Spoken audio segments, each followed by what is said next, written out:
Super Dark Times is a psychological thriller about this group of teenage kids who undergo something fairly traumatic and it kind of changes their lives forever.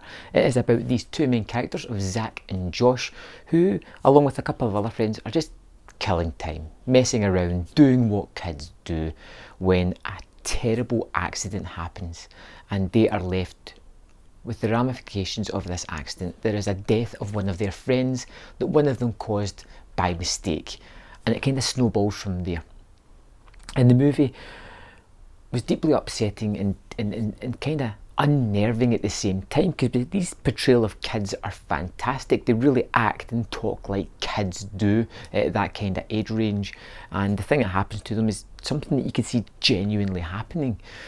And once this event happens, it's great to see how it psychologically affects couple of the main characters. So you have the main one of Zach, who is the character we follow, is the one who seems to be most disturbed by this act that they have accidentally been privy to, and it kind of revolves around this kind of cusp of manhood where he is ready to start dating this girl that he really likes, who likes him back. He has this burdening weight on top of him of this terrible event that is just weighing him down, that he just can't break from under.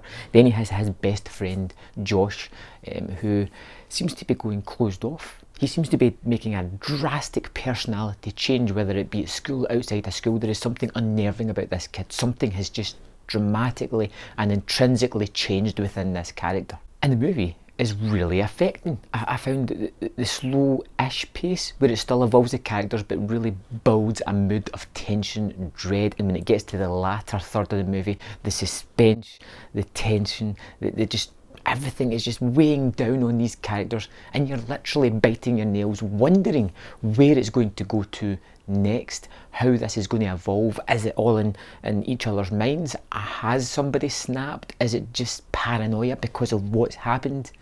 It throws up all these questions. It really keeps you wondering and really curious about getting to the end of the movie to find out what's going to happen. If the movie has one problem, I think it's a little bit of closure. This tale kind of ends and it leaves it open about one of the characters that I would really like to know what had happened about it. And there's a third character who kind of perpetrates the movie every now and again, who kind of fades into the background and we don't really hear from again.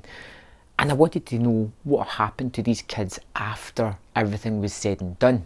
There is some terrific performances, there is some terrific direction, the music is pretty good, there is some startlingly stunning images on show here. And it all builds together to create a really nuanced movie that just affected me more than I expected it to. This is a movie that was kind of low budget, has just kind of eked out there into the ether, and it's really well worth your time and worth checking out.